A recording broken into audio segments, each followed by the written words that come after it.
Hello class 10। इस video में हम लोग जानने वाले हैं मेंसुरेशन से जुड़ा हुआ कुछ टॉपिक। जैसे हम इस वीडियो में जानेंगे एरिया और पेरीमीटर कैसे निकाला जाता है, उसका डेरिवेशन कैसे होता है, उसके फार्मूला का। तो चलिए शुरुआत करते हैं। और भी बहुत सारे टर्म होंगे जिनके बारे में हम जानेंगे इस वीडियो में।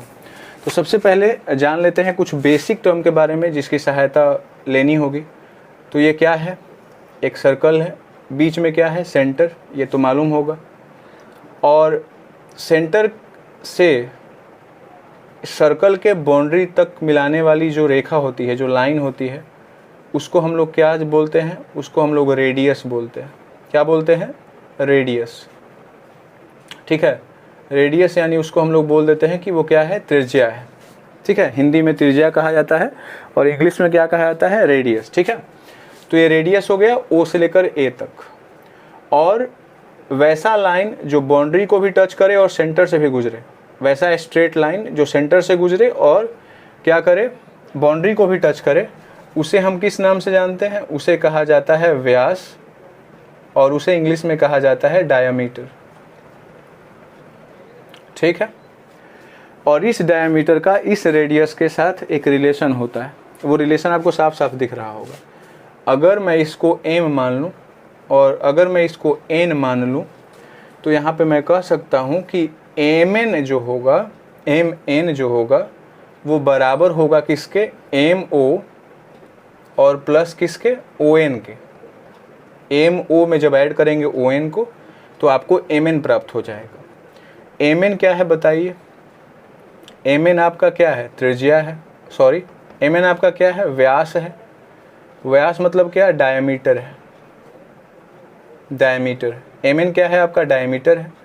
और mo देखिए, mo क्या है? सेंटर से बाउंड्री तक, तो क्या है? रेडियस है, तो ये रेडियस हो जाएगा। प्लस on सेंटर से बाउंड्री क्या हो जाएगा? रेडियस।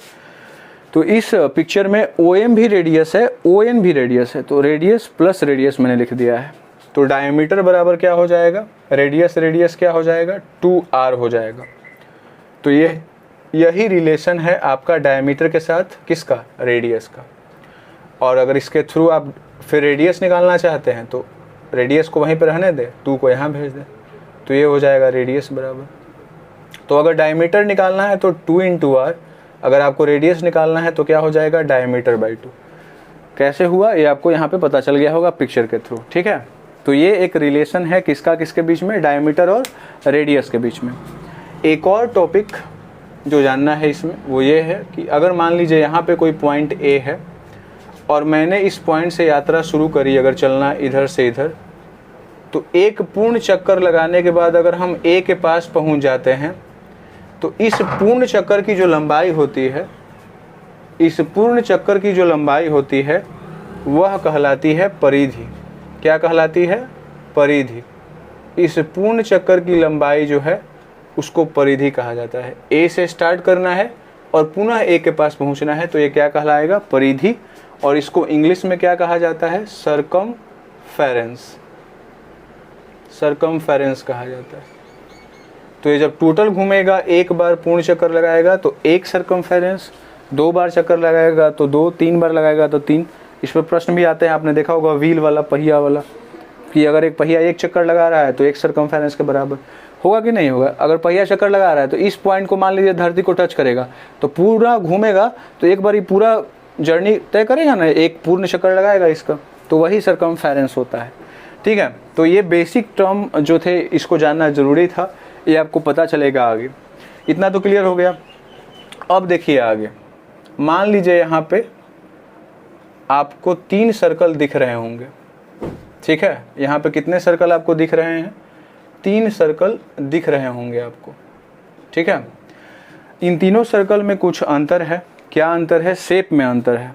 एक सर्कल बहुत ही छोटा है, इस सर्कल से ये वाला सर्कल बड़ा है और इस सर्कल से आगे वाला सर्कल और भी बड़ा है। ठीक, तो इन तीनों सर्कल में साइज का डिफरेंस है, शेप का नहीं है। शेप तो सब सर्कल ही है, साइज का डिफरेंस है कि एक बहुत छोटा, एक उससे बड़ा और एक उससे भी बड़ा। लेकिन कुछ सिमिलरिटी भी होते हैं इसमें, और वही सिमिलरिटी जो है वो पता लगाया गया। क्या लगाया गया भाई? कि इसका जो सरकमफेरेंस होगा इसका, तो इसको अगर हम मान ले सर्कल 1, इसको सर्कल 2 और इसको सर्कल 3, तो इसका जो सरकमफेरेंस होगा वो सरकमफेरेंस 1 होगा। सरकमफेरेंस का मतलब क्या होता है? परिधि। तो अगर इसके परिधि को या सरकमफेरेंस को इसके डायमीटर से, इसके सरकमफेरेंस को इसके डायमीटर से और इसके सरकमफेरेंस को इसके डायमीटर से डिवाइड किया जाए, तो डिवाइड करने पे क्या रेशियो प्राप्त होगा? इन तीनों का रेशियो प्राप्त होगा ना, डिवाइड करने पे रेशियो प्राप्त होता है। तो इस सर्कल का सरकमफेरेंस में उसके डायमीटर से, इसके सरकमफेरेंस से इसी के डायमीटर से, इसके सरकमफेरेंस से इसी के डायमीटर से जब डिवाइड करते हैं तो एक कॉमन नंबर आता है, एक कॉमन नंबर आता है। और वो कॉमन नंबर जो है वो क्या होता है? आपका पाई होता है। यानी जब भी हम इसके सरकमफेरेंस को डायमीटर से डिवाइड करेंगे तो सब बार बराबर आएगा, हर एक का रेशियो सेम आएगा, हर एक का रेशियो सेम आएगा। और हर एक का रेशियो लगभग आएगा किसके बराबर? तो 22/7 के बराबर अप्रॉक्स। इसके सरकमफेरेंस को निकालेंगे, जो भी फॉर्मूला होता है, डायमीटर दिया हुआ रहेगा, तो सरकमफेरेंस को डायमीटर से जैसे ही डिवाइड करिएगा 22/7 आएगा। डायमीटर सरकमफेरेंस को डायमीटर से डिवाइड करिएगा 22/7 आएगा। सरकमफेरेंस को डायमीटर से डिवाइड करिएगा 22/7 आएगा। तो ये फ़र्क नहीं पड़ेगा कि साइज़ कितना बड़ा है या कितना छोटा है, हर बार कॉमन आएगा। और वो कितना आएगा? पाई, यानी कितना? 22/7। और कभी कभी कितना ले लिया जाता है? 3.14। ठीक है, अप्रोक्स ही है सब वैल्यू। तो अगर कोई पूछ देता है कि पाई क्या है, तो हम बोल देते हैं कि ये क्या है? इरेशनल नंबर है। और 22/7 क्या है? रेशनल नंबर है। और 3.14 भी रेशनल नंबर है, बिकॉज अभी रैकडिंग वगैरह नहीं है। तो पाई सिर्फ यहाँ पे इरेशनल हो जाता है और बाकी सब क्या है? रेशनल है। तो ये आपको एक रिलेशन मालूम चल गया होगा। चलिए, इस रिलेशन से हम ये कहते हैं कि किसी भी सर्कल का जो सरकमफेरेंस होता है, अगर उसको डिवाइड करते हैं किसके साथ? डायमीटर के साथ डिवाइड करते हैं, तो हर बार एक कॉमन आता है वैल्यू या कांस्टेंट आता है। वो क्या है? पाई। पाई क्या है? हाँ, कांस्टेंट के रूप में।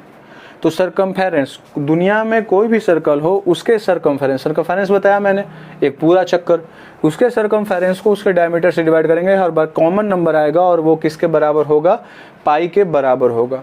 कोई दिक्कत? अब इससे फॉर्मूला आ जाएगा। कैसे आ जाएगा? इसके नीचे कुछ नहीं है तो क्या है? 1 है। क्रॉस गुना करेंगे तो सरकमफेरेंस ऑफ सर्कल को 1 से गुना करेंगे तो वही रह जाएगा, बराबर पाई है, वैसे ही छोड़ देंगे। डायमीटर से गुना कर देंगे इसको, पाई में डी से, क्रॉस गुना हो रहा है तो पाई डी हो जाएगा।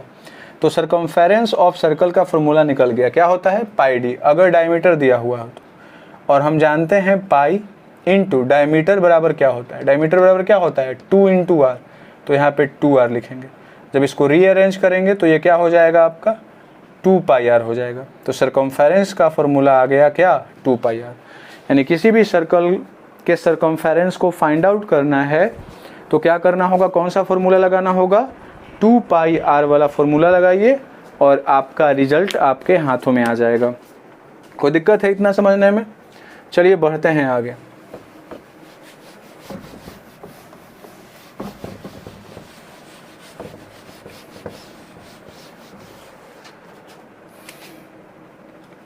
किसी भी सर्कल का क्या बताइए अभी हमने सीखा? सरकमफेरेंस अगर निकालना हो, सरकमफेरेंस ऑफ सर्कल अगर निकालना हो, या परिधि हम बोलते हैं, परिधि किसका? परिधि वृत्त का। तो कौन सा फॉर्मूला लगाते हैं? 2πr लगाते हैं। तो सरकमफेरेंस यहीं पे छोड़ दीजिए। 2π मल्टीप्लाई में है तो किस में आ जाएगा? डिवीजन में। तो r फाइंड आउट कर सकते हैं, तो r का वैल्यू डायरेक्ट आप निकाल सकते हैं। r इज इक्वल टू क्या हो जाएगा? Circumference by 2π। ये एक फॉर्मूला हो जाएगा जिसके तहत आप सरकमफेरेंस निकाल सकते, मतलब रेडियस निकाल सकते हैं यदि सरकमफेरेंस दिया हुआ हो तो। लेकिन मेनली यही है, अगर ये सबको मालूम है तो ये वाला तो बहुत ईजिली पता हो जाता है कि ये क्या पूछ रहा है और क्या कह रहा है। चलिए अब बढ़ते हैं आगे। हमने जान लिया सरकमफेरेंस ऑफ सर्कल 2πr होता है और क्यों आया ये हमने जाना। अब जानते हैं एरिया ऑफ सर्कल के बारे में। तो देखिए, एरिया ऑफ सर्कल को अगर जानना होगा तो सबसे पहले एक सर्कल बनाना होगा। तो मैंने यहाँ पे एक सर्कल ड्रॉ करा है, यहाँ पे सेंटर है और मैं कोशिश करूँगा कि सेंटर से ही लाइन गुजरे, ठीक है। और जब मैं ऐसा कर रहा हूँ तो मैं कोशिश ये कर रहा हूँ कि सेंटर से गुजरना चाहिए, ठीक है। और बोर्ड है तो दिक्कत हो सकती है, तो मैनेज कर लीजिएगा। देखिए मैंने क्या किया है, एक सर्कल को बराबर बराबर भागों में बांट दिया है। बराबर नहीं दिख रहा होगा, मैनेज कर लेना। तो ये बराबर भागों को हम नाम दे देते हैं। इसको अगर 1 तो इसको 2, इसको 3, इसको 4, इसको 5, इसको 6, इसको 7 और इसको क्या मान लिया मैंने, 8 मान लिया। तो टोटल कितने भाग हो गए, 8 भाग हो गए। तो हम ये कह सकते हैं कि ये जो पूरा सर्कल है वो इन 8 भागों में बटा हुआ है। तो इन 8 भागों का जो एरिया होगा इस पूरे सर्कल का एरिया वही होगा। तो इन 8 भागों को हम बाहर निकालते हैं। जब उसको हम बाहर निकालते हैं तो वो इस रूप में आता है। बताइए, अगर उसको हम बाहर निकालेंगे एक को तो ऐसे आएगा, दूसरे को अगर निकालेंगे तो ऐसे हो जाएगा, देखिए ये वाला पार्ट, और तीसरे को निकालेंगे तो ऐसे हो जाएगा, चौथे को निकालेंगे तो ऐसे हो जाएगा, पाँचवें को निकालेंगे तो ऐसे हो जाएगा, छठे को निकालेंगे तो ऐसे हो जाएगा, सातवें को निकालेंगे तो ऐसे हो जाएगा, आठवें को निकालेंगे तो ऐसे हो जाएगा। तो बिल्कुल हो जाएगा। तो इन 8 पार्ट्स को, जिनको हम सेक्टर बोलते हैं, अगर हम इनको बाहर निकालेंगे तो इस रूप में आ जाएगा। यहाँ पे 1 2 3 4 5 6 7 8 आपको साफ साफ दिख रहा होगा कि हमने उस सर्कल के सभी सेक्टर्स को, सभी भागों को यहाँ पे उतारा, हमने यहाँ पे लिखा, तो एक पिक्चर प्राप्त हुआ। और इस पिक्चर को एज्यूम करके चलना है कि ये सर्कल रेक्टेंगल जैसा है। आपको दिख रहा होगा पैरेललोग्राम जैसा, बट इसको एज्यूम करके चलना है कि ये क्या है, सर्कल के जैसा एज्यूम करना पड़ेगा। एक और तरीका है ट्रायंगल वाला, तो उसमें भी एज्यूम करना पड़ता है। तो इससे उससे कम इसमें एज्यूम करना है, सिर्फ इसमें एज्यूम ये करना है कि ये क्या है, रेक्टेंगल जैसा है, बस ये पैरेललोग्राम जैसा नहीं है, क्या है, रेक्टेंगल जैसा है। अब ध्यान से सुनिए, रेक्टेंगल का मान लीजिए हम इसका अगर एरिया निकालना चाहते हैं तो इसका एरिया निकल जाएगा ना, बोलिए हाँ। तो रेक्टेंगल का एरिया किस पे डिपेंड करता है, लेंथ पर और ब्रेथ पर। इसका लेंथ कौन है, यहाँ से लेकर यहाँ तक, तो यहाँ से लेकर यहाँ तक इसकी लंबाई कैसे निकलेगी। तो ध्यान से देखिए, ये वाला जो है यहाँ से लेकर यहाँ तक, ये वाला यही ना है, बताइए। ये वाला यहाँ से लेकर यहाँ तक, फिर 3 वाला, फिर 5 वाला, फिर 7 वाला, इस तरीके से है। तो देखिए 1 3 5 एंड 7, ठीक। तो यहाँ से लेकर के, इस पॉइंट से लेकर के इस पूरा को कवर करने में जो सर्कमफेरेंस होता है वो क्या होता है, 2 पाई आर होता है। इसकी लंबाई क्या होती है, 2 पाई आर। ये टोटल क्या होता है, 2 पाई आर। अगर ये आर है तो, अगर ये आर है सेंटर से बाउंड्री तक, अगर आर है तो ये पूरा क्या होता है बताओ, 2 पाई आर, पहले ही बताया गया है। तो अगर ये पूरा 2 पाई आर है तो देखो 2 पाई आर पूरा है, और कितना है काउंटिंग कर लो, 1 2 3 4 5 6 7 8, टोटल कितने हैं, 8 हैं। और यहाँ पे कितने हैं, 1 2 3 4, और फिर 4 ऊपर हैं, 1 2 3 4, तो टोटल तो 8 हो ही गए। तो उन 8 को यहाँ पे सजाया गया है, 4 नीचे 4 ऊपर। तो अगर ये पूरा 8 2 पाई आर है तो ये नीचे वाला अगर 4 है तो ये क्या होगा, पूरा का क्या होगा, आधा होगा। तो 2 डिवाइड, मतलब 2 से डिवाइड कर लेंगे, क्या हो जाएगा, पाई आर। यानी यहाँ से लेकर यहाँ तक की लंबाई क्या हो जाएगी, पाई आर। तो ये 4 है तो पाई आर होगा, ऊपर भी 4 हैं तो ये क्या हो जाएंगे, पाई आर हो जाएंगे, है ना। तो समझ के चलिए, देखिए रेक्टेंगल जैसा हो ही गया है, लंबाई आमने सामने की बराबर। पाई आर के क्यों हुआ पता चला, क्योंकि टोटल अगर 8 हैं और टोटल 2 पाई आर हैं तो ये 4 हैं तो क्या होंगे, पाई आर, क्योंकि 8 का हाफ 4 होता है, तो पाई आर हो गया। और ये क्या है बताइए, ये रेडियस था तो रेडियस हो गया है। अब बताइए इसको मैंने कैसे एज्यूम करने के लिए बोला है, रेक्टेंगल के रूप में। तो एरिया ऑफ रेक्टेंगल क्या हो जाएगा, लंबाई गुने चौड़ाई, ठीक है। लंबाई कितनी हो गई है, लंबाई कौन है बताओ, पाई आर है तो पाई आर लिख दो। चौड़ाई कितनी है बताओ, आर है तो आर हो गया। मिक्स करो तो क्या हो जाएगा, पाई आर स्क्वायर। और यही है एरिया ऑफ रेक्टेंगल का फॉर्मूला, जो आपको मतलब हेल्प करेगा आगे मैथ्स बनाने में। तो एरिया ऑफ रेक्टेंगल, एरिया को क्या बोला जाता है, क्षेत्रफल बोला जाता है। तो क्षेत्रफल हो गया रेक्टेंगल का लंबाई गुने चौड़ाई, और क्या होता है, पाई आर स्क्वायर। और अगर यहाँ पे एरिया है और यहाँ पे पाई है तो पाई नीचे आ जाएगा, और यहाँ पे आर है, स्क्वायर है आर के पास, तो इधर आगे क्या हो जाएगा, रूट हो जाएगा। तो अगर आपको रेडियस निकालना हो, एरिया दिया हुआ हो, तो एरिया बटा पाई और रूट कर लीजिए तो रेडियस का मान। लेकिन फिर से वही मैं बोल रहा हूँ कि एरिया ऑफ रेक्टेंगल अगर मुझे पाई आर स्क्वायर मालूम है तो मैं कुछ भी निकाल सकता हूँ, मतलब कुछ भी नहीं, जो क्वांटिटीज़ दिए हुए हैं। तो क्वांटिटीज इसमें कितने टोटल हो गए, एरिया ऑफ रेक्टेंगल बराबर क्या है, पाई आर स्क्वायर। तो इसमें टोटल क्वांटिटी है, एक एरिया है और एक रेडियस। तो या तो एरिया दिया हुआ रहेगा रेडियस निकालने के लिए कह देगा, और रेडियस दिया हुआ रहेगा एरिया निकालने के लिए कह देगा। बहुत ईजिली कर लेंगे। तो कैसे आया पाई आर स्क्वायर, मैंने ये आपको बता दिया है। अब बढ़ते हैं आगे।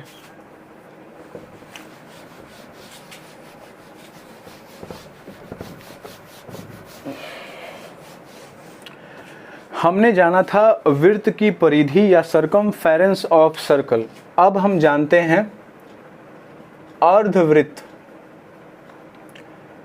उसको इंग्लिश में कहा जाता है सेमी सर्कल। तो इसका हम जानने वाले हैं क्या, सेमी सर्कल का क्या जानने वाले हैं, सर्कमफेरेंस कि क्या होता है। सर्कमफेरेंस जानने वाले हैं कि क्या होता है, ठीक है, ये हम पता करेंगे। सर्कमफेरेंस का मतलब क्या, परिधि।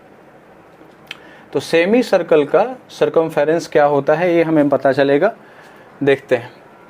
तो देखिए यहाँ पे क्या है, सर्कल है, ये सेंटर हो जाएगा, ठीक है, और ये तो पूरा सर्कल है, लेकिन हमको सेमी सर्कल चाहिए तो एक लाइन खींच देंगे ऐसे। तो कोई भी डायमीटर सर्कल का किसी भी सर्कल को दो भागों में बराबर बराबर बांटता है, और हर एक भाग जो है वो सेमी सर्कल होता है। तो ये डायमीटर है, दो भाग में बांट दिया, तो नीचे वाला भाग और ऊपर वाला भाग दोनों सेमी सर्कल है। तो हम कोई एक को लेके चलते हैं, मान लीजिए ये वाला भाग को हम लेके चल रहे हैं, इस वाले भाग को, ये क्या है आपका सेमी सर्कल है, और इसका मुझे निकालना क्या है, परिधि निकालना है या सर्कमफेरेंस निकालना है। तो क्लियरली है कि यहाँ से लेकर के यहाँ तक टोटल एक पूरा चक्कर लगाने में कितना लगता था, 2 पाई आर लगता था, 2 पाई आर। तो A से लेकर B तक जाने में क्या लगेगा, A to B तक जाने में क्या लगेगा बताइए जल्दी।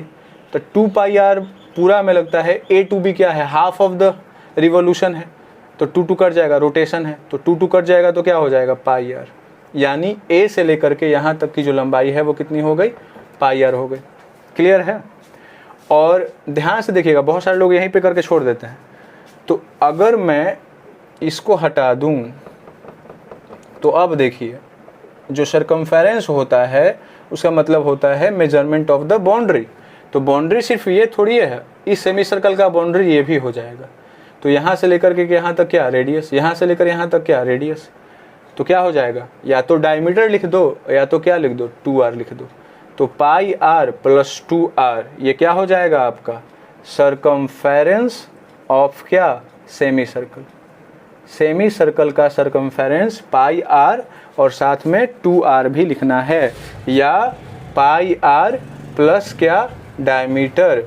ये भी डिफिनीशन, मतलब ये भी फॉर्मूला यहाँ पे काम करेगा, ठीक।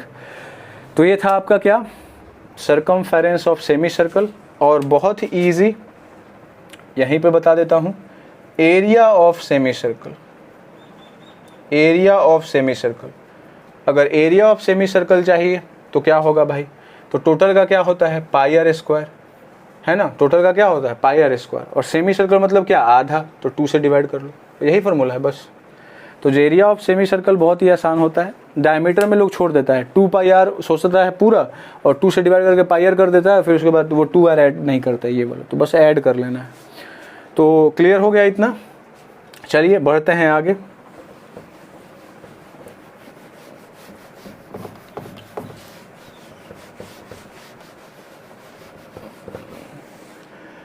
अब जानते हैं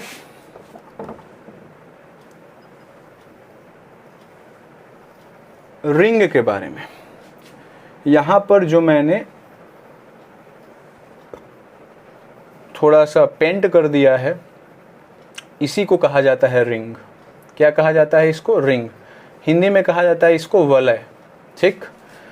तो हम जानने वाले हैं रिंग का एरिया कैसे निकलता है। तो अगर मान लीजिए सेंटर यहाँ पे है तो कॉमन सेंटर रहता है, 2 सर्कल होते हैं, उसका कॉमन सेंटर देखिए, एक छोटा है एक बड़ा है। तो मान लीजिए एक बड़ा है तो इसका रेडियस मैंने मान लिया कि ये बड़ा वाला कैपिटल आर है, एक छोटा है तो मैंने इसको मान लिया कि छोटा वाला आर है। बड़े वाले का रेडियस मैंने एज्यूम कर लिया क्या, कैपिटल आर। छोटे वाले का रेडियस मैंने क्या एज्यूम कर लिया, स्मॉल आर, ठीक है। अब मुझे ये वाला निकालना है, तो बताइए क्लियरली दिख रहा होगा कि हम बड़े वाले का निकालेंगे, उसमें छोटा वाला तो शामिल है ही। तो बड़े वाले में से ये छोटे वाले को अगर हम माइनस कर देंगे तो ये वाला पोर्शन आ जाएगा, हाँ या ना। ये वाले पार्ट को, ये मैंने यहाँ पे अपना हाथ रखा हुआ है ना। अगर इसको हम माइनस करेंगे किससे, इस टोटल से, क्योंकि टोटल में तो ये अंदर वाला आ ही गया है। तो इस पूरे वाले में से इस छोटे वाले सर्कल को माइनस करेंगे तो ये जो रंगा हुआ है पार्ट ये वाला भाग आ जाएगा। तो बताइए यहाँ पे क्लियरली है कि एरिया ऑफ क्या रिंग आपका निकल जाएगा। कैसे निकलेगा? एरिया ऑफ रिंग कैसे निकलेगा? बड़ा वाला क्या हो जाएगा पाई आर स्क्वायर, छोटा वाला क्या होगा पाई स्मॉल आर स्क्वायर। बड़ा वाला का क्या pi r square capital, because capital R है, छोटे वाले का पाई स्मॉल आर। इस रूप बस हो गया। आप ऐसे भी निकाल सकते हैं। अभी कॉमन ले सकते हैं। कॉमन लेने से ये लाभ हो जाएगा कि ये कैपिटल आर स्क्वायर और माइनस स्मॉल आर स्क्वायर में हो गया, मतलब ये ए स्क्वायर माइनस बी स्क्वायर में फॉर्म में हो गया। तो इसको ए प्लस बी और ए माइनस बी के रूप में बदल के और आराम से हम कैलकुलेशन कर सकते हैं। तो इसीलिए पाई को कॉमन ले लेंगे तो ज़्यादा अच्छा रहेगा। तो capital R square minus small R square, area of ring यही होता है। तो मुझे लगता है कि आपको समझ में आ गया होगा, बहुत ही इजी कॉन्सेप्ट है। तो एरिया ऑफ रिंग क्लियर हो गया। अब कुछ महत्वपूर्ण बातों, कुछ महत्वपूर्ण टर्म्स के बारे में जानते हैं। देखिए क्या है, अब हम लोग जानने वाले हैं एरिया ऑफ सेक्टर।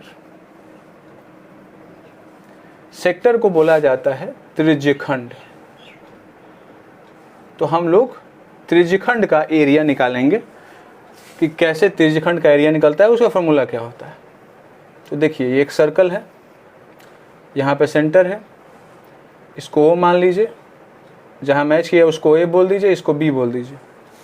तो ओ ए बी ये पूरा, ये जो पूरा है ना, ये पूरा भाग को हम लोग किस नाम से जानते हैं? सेक्टर के नाम से जानते हैं। अब इसका एरिया निकालना है तो बहुत ही मतलब इतना आसान थोड़ी है कि निकाल लेंगे जैसे हमने एरिया निकाल लिया सर्कल का। तो इसके लिए आपको समझना पड़ेगा कुछ ज्योमेट्री का बेसिक बातें। वो क्या है? तो ध्यान से सुनिएगा।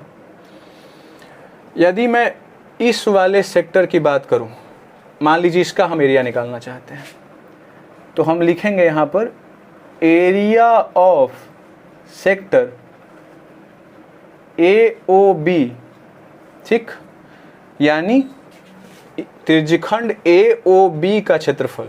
और एक और मान लेते हैं, यहाँ पे ऐसे बना देते हैं। तो देखिए एक और हो गया, इसको मान लेते हैं C, तो एक BOC हो गया, ठीक। तो एरिया ऑफ सेक्टर AOB का जो क्षेत्रफल होगा और रेशियो इसका किसका? एरिया ऑफ सेक्टर, एक और सेक्टर कौन सा? BOC, ये भी तो सेक्टर हो गया। तो इन दोनों का जो रेशियो होगा वो हमेशा बराबर किसके होता है? तो इन दोनों के एंगल के रेशियो के। ध्यान से देखिए, एंगल AOB बटा एंगल क्या? BOC। बोलिएगा ये कैसे? इन दोनों का रेशियो इन दोनों के रेशियो पे कैसे डिपेंड करता है? तो ध्यान से देखिए, यहाँ पे एंगल जैसे जैसे बढ़ेगा वैसे वैसे सेक्टर का एरिया क्या होते जाएगा? इंक्रीज करेगा। जैसे जैसे एंगल छोटा होते जाएगा वैसे वैसे सेक्टर छोटा होते जाएगा। तो क्लियरली है कि सेक्टर का एरिया जो है वो डायरेक्टली डिपेंड करता है किस पे? जो एंगल बन रहा है सेंटर के साथ उस पर। तो हम यहाँ लिख सकते हैं कि एरिया ऑफ सेक्टर AOB का जो एरिया का सेक्टर मतलब एरिया जो है वो क्या हो जाएगा? सेक्टर BOC के एरिया के रेशियो के, और मतलब क्या होगा? इक्वल किसके हो जाएगा? उन दोनों के एंगल्स के, यानी दोनों सेक्टर के एंगल के रेशियो के। समझ में ये चीज आया? इस सेक्टर का रेशियो इस सेक्टर के साथ बराबर होगा इस सेक्टर के एंगल के इस सेक्टर के एंगल के रेशियो के साथ। ठीक है, इतना क्लियर हो गया? कैसे रिलेशन है मैं बताया मैंने कि ये वाला एंगल जैसे जैसे बढ़ेगा वैसे वैसे एरिया बढ़ेगा। अब देखिए इज इक्वल टू एक और इक्वेशन इसमें आता है, वो क्या हो जाएगा? ये वाला जो एंगल होता है ये एरिया तो डिसाइड करता ही है, उसके साथ साथ ये भी डिसाइड करता है, AB भी डिसाइड करता है। अगर ये बढ़ेगा तो AB की लंबाई बढ़ेगी, A यहाँ पे पहुँच जाएगा और B थोड़ा सा और इधर हो जाएगा। एंगल बढ़ने पर AB की भी लंबाई बढ़ेगी, हाँ या ना बताइए। ये वाला लाइन जो है वो अब यहाँ पे पहुँच जाएगा, तो देखिए ये वाला लंबाई बढ़ जाएगा। तो एंगल बढ़ने से AB की लंबाई भी बढ़ती है, और AB को हम लोग क्या बोलते हैं बताइए? आर्क बोलते हैं। तो यहाँ पे क्या हो जाएगा आपका? आर्क AB बाई क्या हो जाएगा? Arc BC। ठीक है, आर्क को बोलते हैं चाप, हिंदी में बोलते हैं चाप। तो ये रिलेशन दिमाग में रखना है, ये तीनों रिलेशन दिमाग में रखिए तो आपको कोई भी तकलीफ नहीं होगी, तकल्लुफ नहीं होगी समझने में इसको।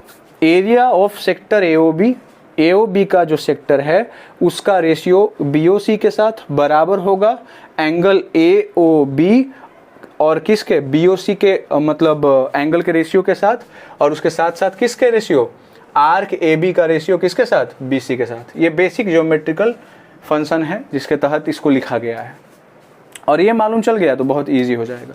अब देखिए हमको क्या निकालना है, एरिया ऑफ सेक्टर एओबी, हमको एओबी निकालना है। हम बीओसी समझाने के लिए सिर्फ लिखे थे, तो एओबी मुझे निकालना है। तो एओबी के बीच में जो एंगल है उसको हम थीटा मान लेते हैं सपोज। तो देखिए यहाँ पे एरिया ऑफ सेक्टर एओबी निकालना है, तो मैं इसको वैसे ही लिख देता हूँ, एरिया ऑफ सेक्टर एओबी मैंने लिख दिया, ठीक। अब मैं इसमें परिवर्तन लाऊंगा, मैं क्या लाऊंगा, नीचे एरिया ऑफ सेक्टर बीओसी नहीं लिखूंगा, मैं क्या लिखूंगा, देखिए ध्यान से देखिए, अगर ये एरिया ऑफ सेक्टर एओबी है, अब मैं इस सेक्टर को बढ़ाते चले जाऊं तो यही ना सेक्टर सर्कल का पूरा रूप ले लेगा। अगर इसके बाउंड्री को मैं बढ़ाते चले जाऊं तो ये बाउंड्री बड़ा होते होते, यही सेक्टर बड़ा होते होते क्या बन जाएगा, सर्कल बन जाएगा। तो एरिया ऑफ सेक्टर एओबी जो है वो बड़ा होकर के क्या बन जाता है बताइए जल्दी, एरिया ऑफ सर्कल हो जाता है। क्या हो जाता है बताओ, area of circle. Area of sector AOB, area of sector AOB बड़ा होते होते क्या बन जाता है, एरिया ऑफ सर्कल। तो एरिया ऑफ सेक्टर एओबी और एरिया ऑफ सेक्टर बीओसी जैसे यहाँ पर रिलेशन में था, वैसे ही एरिया ऑफ सेक्टर एओबी, और इस बार मैंने बीओसी को ना लेकर के पूरा सर्कल को ही ले लिया जिसमें एओबी भी शामिल है। और यहाँ पर देखिए एरिया ऑफ सेक्टर एओबी किस पे डिपेंड करता है, उसके एंगल पर, यानी कौन सा एंगल है, एओबी। एओबी जो सेक्टर है वो किस पे डिपेंड करेगा, एओबी पे, बटा एरिया ऑफ सेक्टर बीओसी किस पे डिपेंड करता था, बीओसी पर, इस एंगल पे। लेकिन यहाँ पे अभी एरिया ऑफ सर्कल है, तो एरिया ऑफ सर्कल किस पे डिपेंड करेगा, तो बताइए पूरा एंगल पे ना, जो सेंटर पे एंगल पूरा बनेगा उस पे डिपेंड करेगा। तो पूरा सेंटर पे क्या बनता है, 360 डिग्री, तो 360 डिग्री लिख लिया मैंने, हो गया।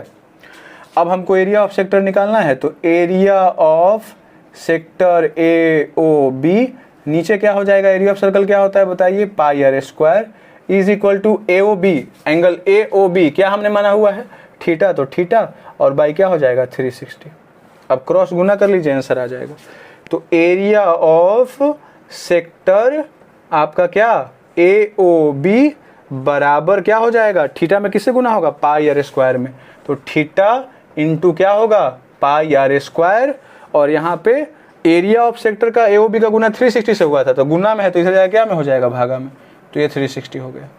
ये समझ में आया, क्रॉस गुना किया, बस दिमाग में लगा लीजिए, area of sector AOB into 360, अब theta into pi r square, तो theta into pi r square लिख दिया, एरिया ऑफ सेक्टर एओबी के साथ 360 था, मल्टीप्लाई में तो डिवीजन में भेज दिया। यही ना फॉर्मूला होता है, या आपने ये देखा होगा, थीटा बटा 360 आई इंटू पाई आर स्क्वायर, तो दोनों का मतलब तो सेम है ना, तो ये लिखिए वो लिखिए, दोनों का मतलब सेम है। तो एरिया ऑफ सेक्टर एओबी कैसे आया ये आपको पता चल गया होगा, और क्या होता है आपको पता चल गया होगा, ठीक है। तो ये था एरिया ऑफ सेक्टर यानी त्रिज्यखंड का क्षेत्रफल। अब मैं आपको बताने वाला हूं इसी पिक्चर से एक और बात जो महत्वपूर्ण ही है, वो आगे आपको काम आने वाली है।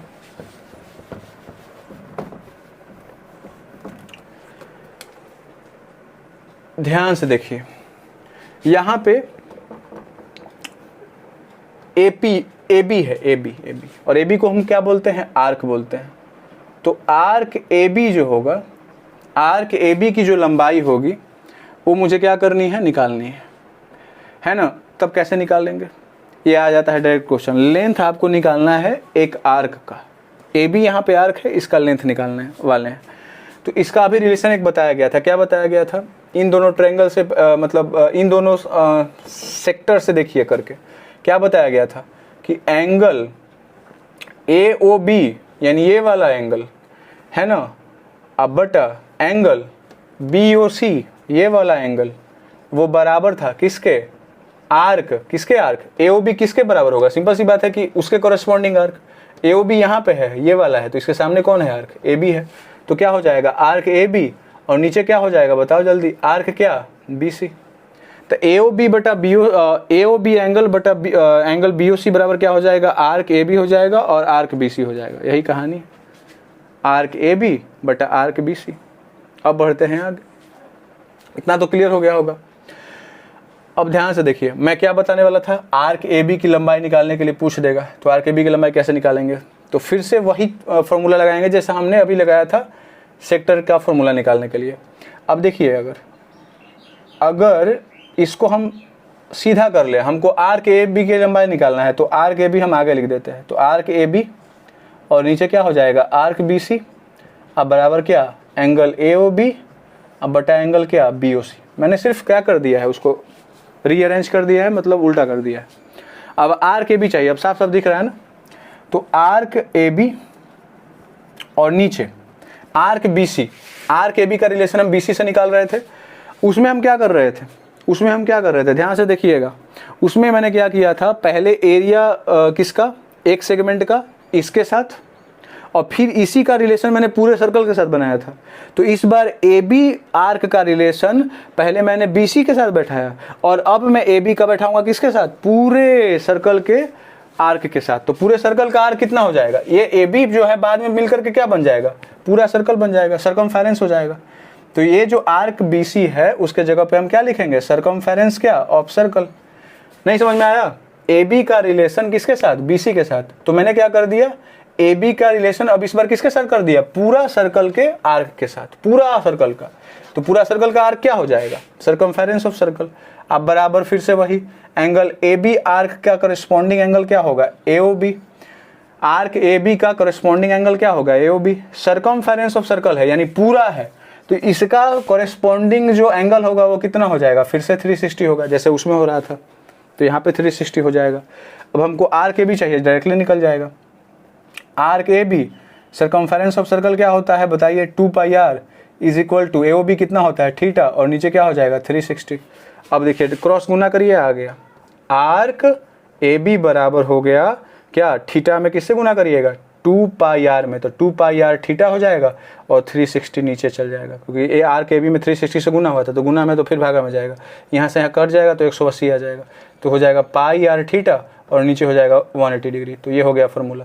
अगर आपको आर्क निकालना हो ए बी का, तो पाई आर थीटा बाई 180 डिग्री से निकाल सकते हैं। कोई दिक्कत है? तो ये था आपका एरिया किसका बताइए, ये था एरिया आपका सेक्टर का, सेक्टर ऑफ सर्कल का एरिया। और उसके साथ साथ हमने जान लिया क्या कि आर्क ए बी की लंबाई कैसे निकाली जाती है, length of arc A B की लंबाई कैसे निकाली जाती है। अब हम जानने वाले हैं अगला, perimeter of sector. Perimeter of sector यानी सेक्टर का पेरीमीटर या सर्कमफेरेंस हम कैसे निकालते हैं। तो ये मान लीजिए ओ है, यहाँ से ये क्या है ए है, यहाँ से ये क्या है बी है। तो मान लीजिए हम निकालना चाहते हैं, एंगल क्या है यहाँ पे बताइए, थीटा है, थीटा रहेगा। तो पेरीमीटर ऑफ सेक्टर अगर आप निकालना चाहते हैं तो पेरीमीटर कौन होगा, ये होगा, यहाँ से यहाँ, यहाँ से यहाँ और यहाँ से यहाँ, ये पूरा। तो कहानी समझ में आ गई। अब कैसे करेंगे ये समझते हैं। तो कर लेते हैं। तो ध्यान से देखिए, ए बी का तो लंबाई हम जान गए हैं निकालने के लिए। देखिए तो यही ना है, इसको हमको निकालना है। तो ए बी तो हमको मालूम चल गया है, क्या मालूम चल गया है, पाई आर थीटा अब बाई क्या 180 डिग्री, यही होता है ना, पाई आर थीटा बाई क्या 180 डिग्री। ये हमने जान लिया है कि ये होता है क्या, चाप ए बी की लंबाई। ये तो हमने डायरेक्ट जान लिया है। अब प्लस कर देंगे, किसको प्लस करेंगे, तो पहले इसको, ये क्या है आपका आर, और फिर इसको प्लस करेंगे तो आर, यानी कितना हो जाएगा 2r हो गया। यानी pi r theta by 180 plus 2r लिख लीजिए या डी लिख लीजिए, दोनों का मतलब सेम ही है। तो ये हो गया आपका क्या, पेरीमीटर ऑफ सेक्टर। तो मैं आशा करता हूँ कि ये आपको समझ में आ गया होगा कि पेरीमीटर ऑफ सेक्टर बहुत ही ईजी है, बिकॉज ए बी ऑलरेडी आप जान गए हैं कैसे निकाला जाता है। उसमें बस खाली क्या करना है, रेडियस को ऐड कर देना है, ठीक है।